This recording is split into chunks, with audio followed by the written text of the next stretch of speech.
Hey there, welcome back to Coding at Home with the Code Hub. I can talk today.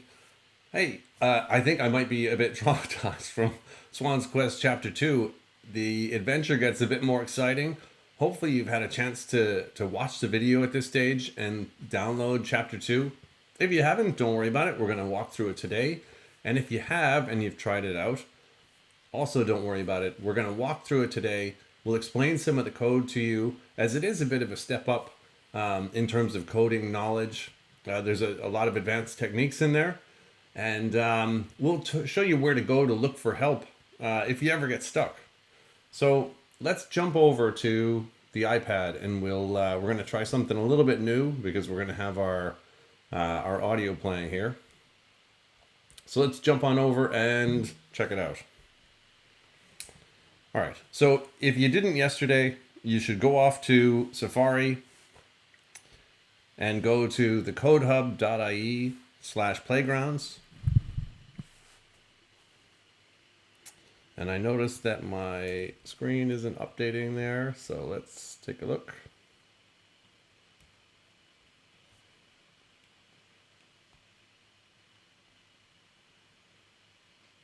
It would help if I were actually showing you what's going on. All right, so this is where we're going to go. We're going to go off to the codehub.ie/playgrounds. We're going to hit go. That link will be in the session description. We are going to tap on, this is the thing that we're using today, is this subscribe to the WWDC feed. And when you tap on that button, it'll launch Swift Playgrounds for you on your iPad. We can say subscribe to the Swift Playgrounds from WWDC.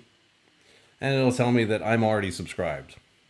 But it's handy because it's already opened up the more playgrounds for me. So I'll scroll down to the bottom. Way down to the bottom. And we'll see that there are now 3 playgrounds available. And we'll hit see all so we can see all of them. We have WWDC Quest Create. That's the blank playground they have. This sort of a starter game template that we'll talk about a little bit at the end, and maybe more next week. We have the one that we worked on yesterday, Swan's Quest Chapter 1, where we used VoiceOver to solve the puzzle. And this is the one for today, Swan's Quest Chapter 2, A Time for Tone. So we're going to hit get on that and download it.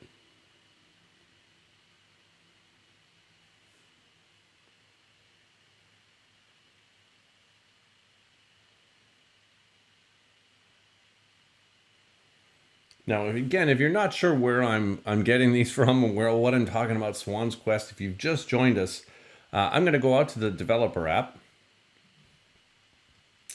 So the developer app I have downloaded here. So over here in the collections tab in my developer app, there'll be a few different collections. The one I'm interested in is WWDC 20. And I can scroll down. There's a whole bunch of interesting stuff in here. But the one that we're interested in is taking Swift Playgrounds to the next level. So we're going to tap on that one.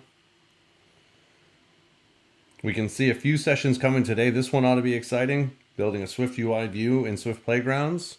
That might give you some more ideas for how you might build an app in Swift Playgrounds like we were doing a few weeks ago. But we're going to tap on Explore Swan's Quest. So we did Chapter 1. We're now on Chapter 2. So the really nice thing, and the reason why I'm showing you this, is because this is going to help us figure out how to solve these puzzles. These sessions this year are available all for free for everybody. But you can watch the video here. You have an overview that explains a bit about the particular session. You have some tags that jump you off to the forums where you can discuss this particular session. Or Swan's Quest in general, so any of the 4 sessions about Swan's Quest. And this is where you can download a zip file of the playground books that we're working with. You also get the transcript of what's being said inside the video, which is excellent. And this is a nice short one. This is 5 minutes. And then this tab over here, the code tab, will show us the code that they show on screen in any one of the sessions. So if you're looking into more information about ARKit or Reality Composer or what have you, anytime they reference code, you can now go in here and copy it straight out of this developer app. So this is how we would play middle A. It'll jump to that point in the video. And then we can just tap in here and select a whole chunk of code. This is a great way to play around with code that maybe you're not super familiar with and that you'd like to learn a little bit more about. Because we could copy this, put it in our playground, and try to run it, and then try to break it. Because that's one of the best ways to find out how something works, is to go off and break it. So keep this in mind, because we're going to be coming back to this in the middle of this session. So we're going to go back to Swift Playground. So I'm going to exit out of that. I'm going to open up Swift Playgrounds again, and I'm going to tap on my newly downloaded Chapter 2. So it tells me it comes from a third party. We definitely want to open it.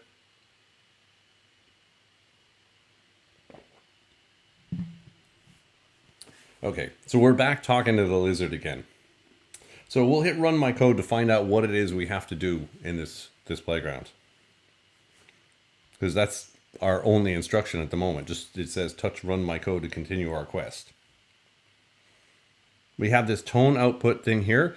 And if you watch the video, they explain that the tone output is a class that will help you play music. So we're going to press play. And there we go. Our turtle's off to talk to the lizard again, bringing the scroll that we got from the previous playground. And there it is. You can see if we tap here. So I had you take a screenshot of those notes, or the numbers, these numbers anyway, yesterday, just in case. But we now have them inside this playground as well. So the lizard tells us this is a gift from nature itself. Let's take a look at this. It's coarse, and it tells us that these numbers represent frequencies of different sounds. And the lizard is telling us it's not just any sounds, they're musical notes, like do, re, mi. In fact, they're for the C major scale. Now, this is where I personally get a little bit lost, because I'm not the best musician, and I'm not quite sure what's going on with the C major scale or any of the other musical scales. But that's all on me. Hopefully you have a bit more musical knowledge than I do. And it has a note here saying, see how the first number is exactly half the last number. So 261.63 is exactly half of 523.25. I'm going to take the lizard's word for it. And I'm going to tap next. So the lizard is telling us it appears a swan wants us to perform this scale for her. And the lizard knows just the spell to use. We can use a tone output. So we're treating this class like a spell almost. So the lizard says we can turn these numbers into an array, then use a timer to loop through them. So this is a bit of code here. Timer, scheduled timer with time interval. Now we've seen this. It just looks like a function on a type.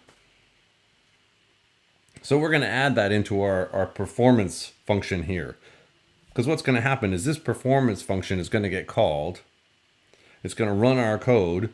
And then we tell the owner that we're ending the performance so it can assess how we did.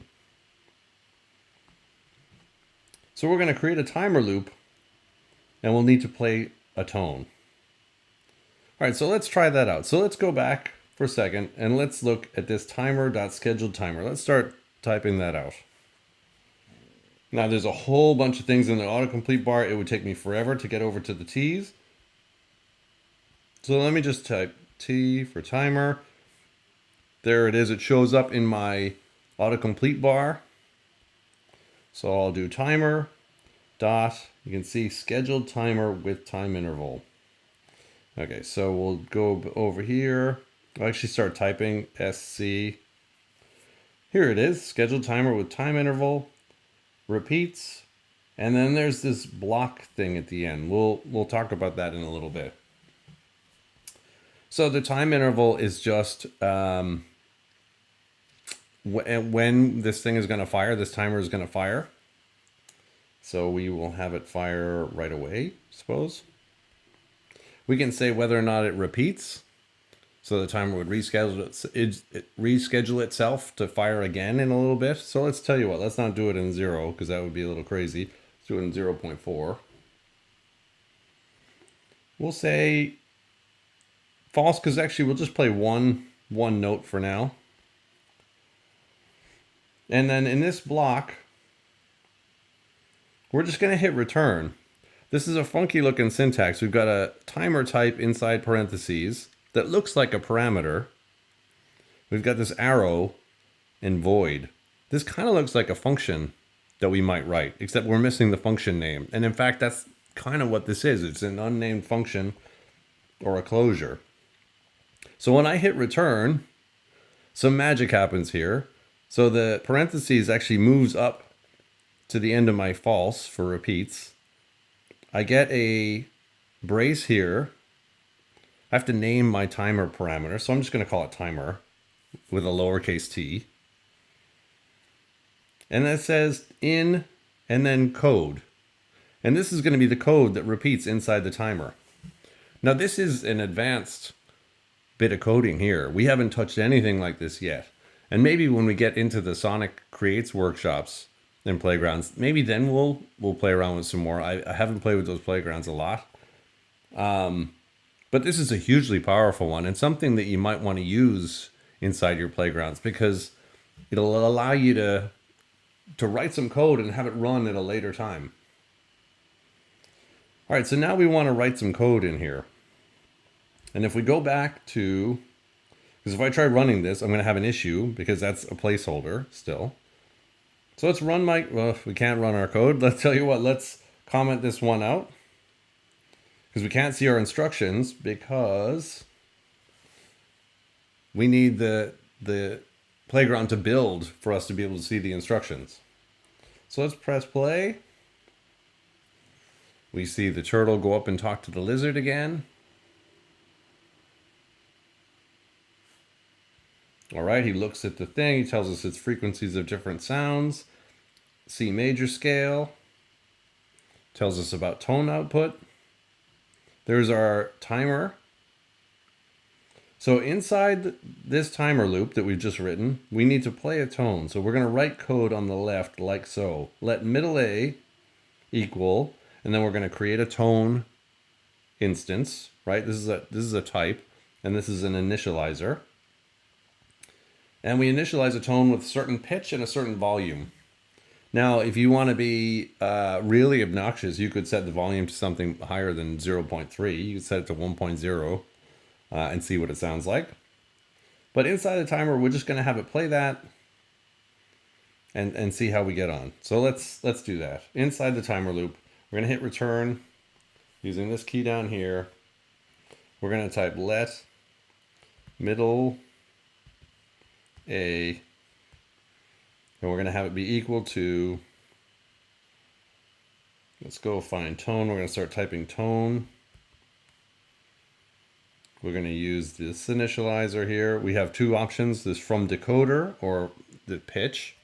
The decoder would just read a tone instance from memory, from disk or from somewhere else. You have it saved somewhere. So let's see, middle A's tone was 440.0. So 440.0 rather. The volume, we're going to be sensible. We'll use that 0.3 for our volume. And now that we have a tone, we can call this play method on our tone output. So now I'm going to go get my tone output. Tone. If I start typing, I'll see tone output. I want to make sure that I pick this one with the lowercase t because that's my variable, not this. This is the type. So tone output dot play, and there's a few options. There's play tone, a single tone, and then play an array of tones. So we're going to pick this one because we only have one tone. We'll call this middle A.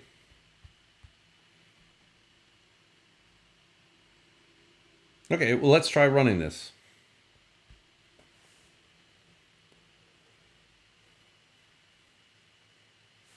All right, we'll go hit play.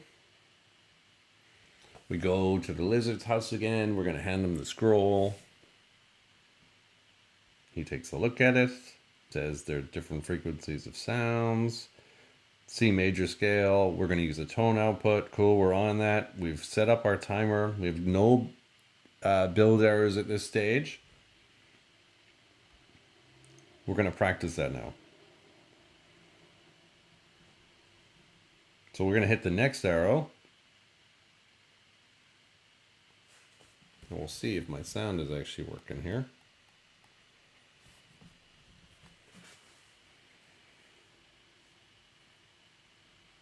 Okay, so it didn't run yet. Well, what's going on? Let's check it out. Maybe let's have it repeat. How about that? Let's change it to true and let's try running it.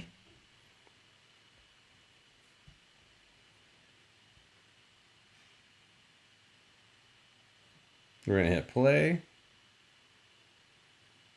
There we go. Lizard's taking a look. Frequencies of different sounds, C major scale, tone output. There's our timer. Okay, everything looks in order there. All right, we're going to write some code that looks like this. Okay, we did that. We're going to practice it now. Okay, I'm not hearing anything. All right, so let's go have a look at the code that they wrote in the developer app. Right? If we get stuck, and you may be stuck at this stage, let's back out. Let's open up the developer app and let's see what they wrote here. All right, well, they have this code here where it displays one note. We have this dispatch queue main async after. Okay. So what this does is if we read it, we get a tone output. We create a note called A4. We play that note. And then we have this thing that basically says, hey, it's almost like our timer, maybe a little bit less friendly than our timer, this main async after. It basically says, hey, after now plus 400 milliseconds, I want you to call this tone output stop tones. Because if we write this code, and let's go grab it, we're going to copy and paste that. So we'll tap on let. And we will try to select that. There we go. We'll copy that. We'll go back to our Swift Playground. And for now, let's just delete this. We'll select that as text. We'll actually delete all of this.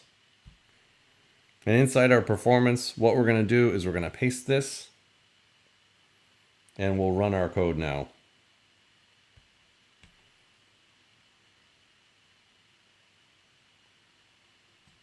So there, we'll press play. The turtle goes to the lizard.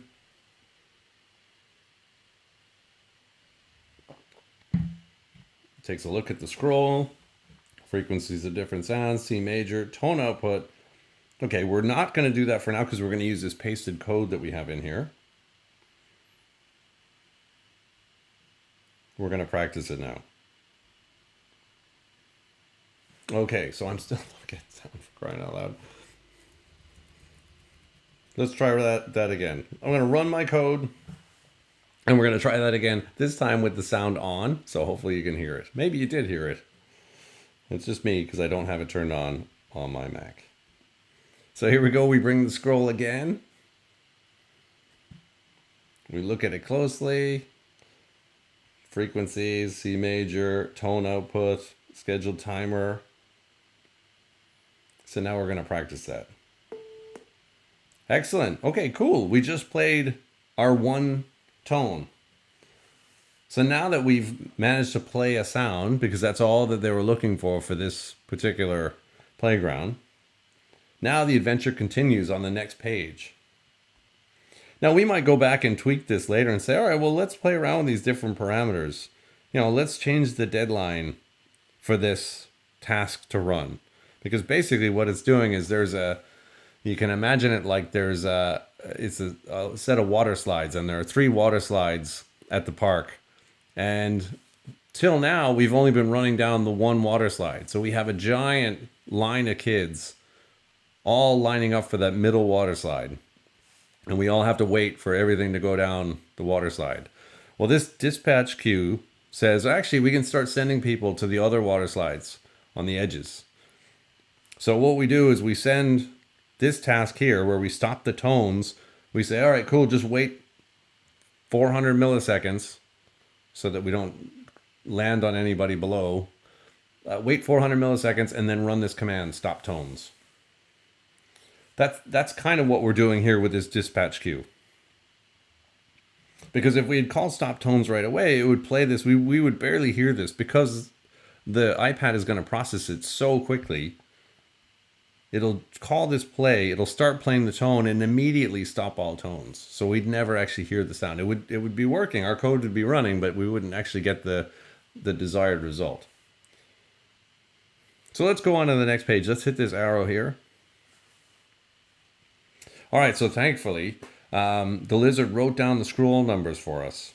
So these are the numbers from our scroll. It looks like, well, let's see what we have to do. Let's hit run to find out what it is we have to do.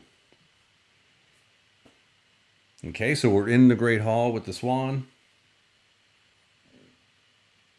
Welcome back. We came back so quickly. Did we have any trouble? Nope. All right, so every bird in my kingdom learns these at a young age. Unfortunately, see, that's why I didn't learn it. I'm not a swan in the swan's kingdom. So are we ready to show the swan what we figured out?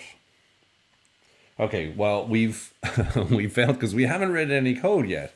So now what we want to do is let's go take a look at the other code that they had in the developer app. So we did a good job back here using this dispatch queue. But if you watch the video, the guys talk about playing more than one tone, like here. So again, we have a tone output. We have an array of tones. So you can see these two brackets here and all these tones separated by commas. That's an array of tones. We've done that back in the Everyone Can Code puzzle sessions. And then we're going to have a variable called tone index that we're going to keep track of. And we're going to start at 0. Because if we're looping through an array, then we want to make sure that we're keeping track of our the number of items we're on. And the reason why we use the index to loop through our... Hold on, where's our array? The reason why we'd use this index here to loop through our array is because we're comparing and we're seeing if the index is larger than the number of items in the array. Because if it's larger than the number of the items in the array, that means we've looped through everything in the array and we should be done. So there's this cool syntax here. This guard syntax is sort of special to Swift. It's what makes Swift a fairly safe language. Basically, it's another way to test. It's like an if statement, except with a guard statement, if the statement evaluates to false, we get out of there. We're done. Now, this is great in the case of this, where we're looping through something. Now, when we want to stop, we have to do this thing here. We have to invalidate the timer. We have to stop the tones so that we're not constantly playing the last tone that we told it to play. And we tell the owner that we're done performing so they can evaluate our performance. So that's why this guard statement is hugely powerful. I know when I first came to Swift a long time ago, it was a little bit of a mind shift for me because we didn't have that in Objective-C, which is what we used to use to write iOS and Mac apps. But I actually really like it because it lets you write code to get out early. If you check and say, okay, I'm going to run some code, but let me just check to make sure everything's set up. If you decide everything's not set up, then you can say, actually, do you know what? Don't bother even looking at the rest of the stuff. Let's just get out of here. It makes things kind of easy from a control flow point of view that way. All right, so this code looks like it might help us play all that array of tones. So let's go grab this. Let's say, all right, we'll grab the tone output. We're going to copy all of this. we're going to go back to Swift Playgrounds. We'll go to our second page. Remember, I had gone back to our advice from the lizard. I'm going to go back to performance at Swan Hall. And then we're going to grab this and replace the tone output too, because we have, or actually here, tell you what, let's just do it under here. Let's paste our code in here. So we have an error because we've defined tone output twice. So we can delete one of these. Let's delete the new one that we just pasted in.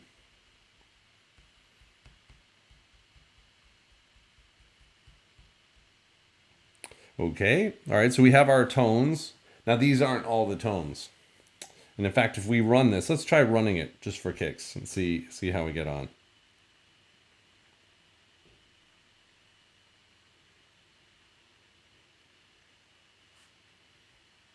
All right, there we go, up to the swan. Asked if we had any trouble. Every bird, are we ready to show? Let's try it out. Ooh, all right, well that sounded kind of cool. We had these, it played these 3 notes and then it was done. The reason why we don't need a loop here, can you guess why? Go on, just shout out your answers. Okay, well, hopefully you got the right answer. This is a scheduled timer.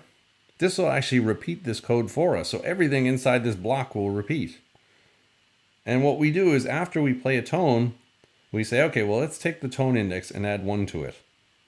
So for the first, we say, all right, let me get the tone at index 0. That's the first one because we start counting in arrays at 0. So it plays this note first. And then after we play it, we add 1 to tone index. So now it's 1.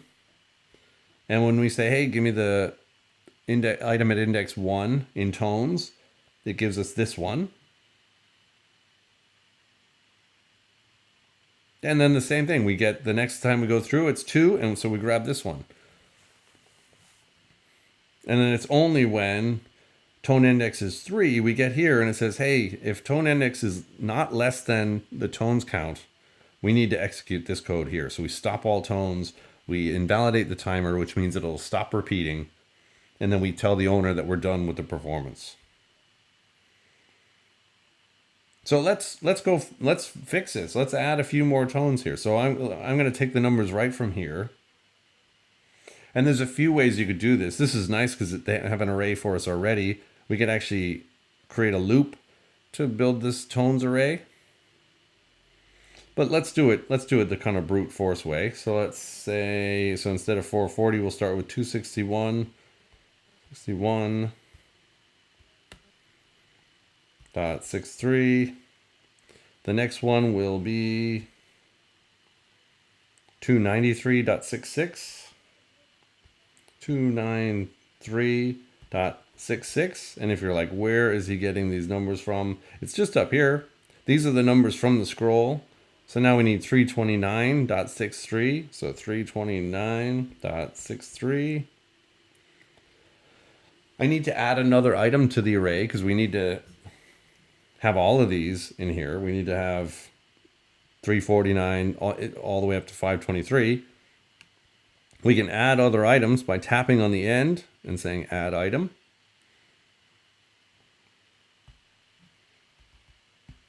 So I'm going to do just like I'm going to actually organize it just like they've got it organized. We'll create a tone, pitch. We'll use the same volume for all of them. We won't have them go up or down. Let's see, our next one is 349.23, 349.23. That's not going to work. We have to tap on the pitch number 349.23. Now the other way we could do it, instead of adding it using the add item contextual menu, we could actually tap on this whole thing and copy it. Put a comma here. So we'll bring up the keyboard and put a comma, because anytime you add a new item to the array, you have to separate them with commas. The only one that doesn't have a comma after it is the last item in the array. Actually, while we're here, we need to have how many more? So we've got to have one for 392. 1, 2, 3 more. So let's do 3 more while we're here. Whoops, missed. So we'll put another comma, return. I'm going to paste in that same number, comma, return. I've already lost count of how many I needed. We'll do comma, return. We'll fix it after the fact if we need to. Let's hide our keyboard. All right. So we have 349.23. Now we need 392. So we'll bring up the keyboard. So 392.0. The next tone is going to be 440.0. Actually, 0, 0. It doesn't matter. Then we'll leave the other one that way. 349.23. We got to replace that with 493.88. So 493.88. And then our last one is 523.25.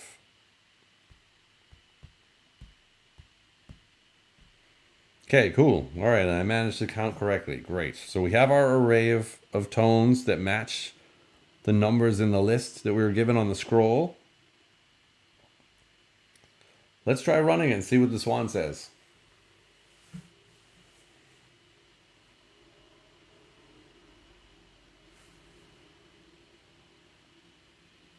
All right, here we go. We're approaching the swan.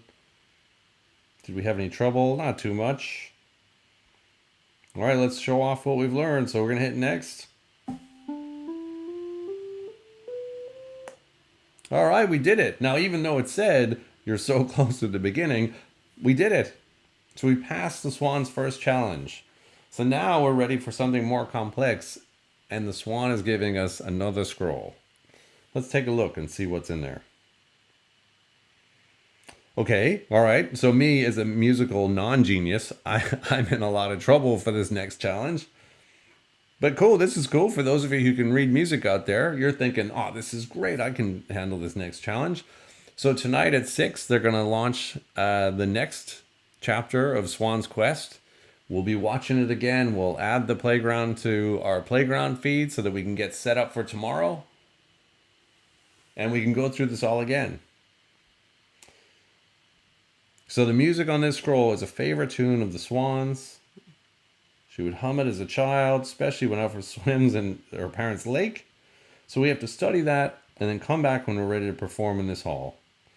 She's going to await our return. Now, they gave a side challenge, a side quest in the video where they asked you to play the F major scale. Now, I have no clue. They gave you the way that you need to calculate it. But I'm not 100% sure that I would get it right. I think it starts at F, which is, I think, 349.23. But I'm not 100% sure. So now that we've finished the main quest here, let's go back to the developer app. And if we go back to the overview, so that's, we used the code. This was great, having this code copy feature. If we go back to the overview, we can search the forums for this tag. So if we do that, we'll get sent off to developer.apple.com. And we have a few other people. We have some people who have a side quest solution, and then someone else who's stuck with their code. So let's have a look at the solution. All right, so this is what someone wrote this out. They actually kind of spelled out the C major scale and the F major scale. Now, I could look this up on Wikipedia, and in fact, that's probably what we should do, what the scale is and what the notes are, and then figure out the frequencies given the formula that they gave you during the session. But this looks very like our code. Now, they've got the C major frequencies, and this has got the C tones and the F tones. Okay, so it winds up playing right now. It just plays the tones from the tone index. So whichever tones we're using, in this case we're using the F tones, this would play the F major scale. So this is definitely worth worth going and having a look. I won't go and copy and paste this into our playground and try it out, but you could definitely go off and do that. If you want to not mess up your own code, what you could do is grab a new copy from our playground feed, and that way you can work on the side quest solution in another playground. That's not bad. That's not a bad idea. Now this is a little bit more advanced. We've got an enum here, which is something that we haven't seen, but it's a really great language feature of Swift. If we go back to the forums in general, there's a whole Swan's Quest forum. And the engineers at Apple have been commenting on some of these as well. So if we tap on Swan's Quest,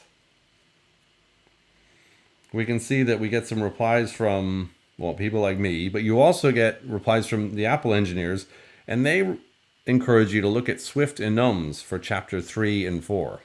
So it sounds like we're going to have to learn a little bit about those for the next few challenges. I want to congratulate you if you got this far. This is not super easy. There's a lot of really impressive code in here. It's presented really well. I really liked the way it's presented with the little story behind it. But it's a good chunk of work, and there are a lot of new. Now this isn't that new. We know about creating arrays and creating instances of types like tones. This timer stuff and dispatch queue stuff is brand new and fairly advanced. You're doing some pretty serious application development if you're learning about dispatch queues and timers. So I want to congratulate you for getting this far. If you were frustrated with today's lesson, take some time and go over their video again. Watch this video again, because hopefully we walked through it slowly enough that it made a little bit more sense. And if you can get those tones playing and get that swan happy, try playing around with it a little bit. The best way to learn, especially when we start diving in the deep end like this, deepish end, is to play around with it, break stuff, and see how it breaks. Because often how stuff breaks and the messages you might get from Swift when you get those little red dots, they might help you understand, okay, all right, I can't use it like that. But we did hit a lot of new features today. Closures is a really big one, where we had a function that didn't have a name inside of our timer. That's a huge new concept. Hopefully the idea of a water park and having multiple water slides helps you a little bit. It also works for dry slides. If you're at the top of a platform and there are dry slides, that analogy would also work. So hopefully that helped explain a little bit what was going on. But we'll see you back here tomorrow anyway for chapter 3. Check it out. Check out their video. Ideally, you would like and subscribe. I feel like a kid saying that, to this YouTube channel. And we'll be back with you tomorrow. All right, see ya.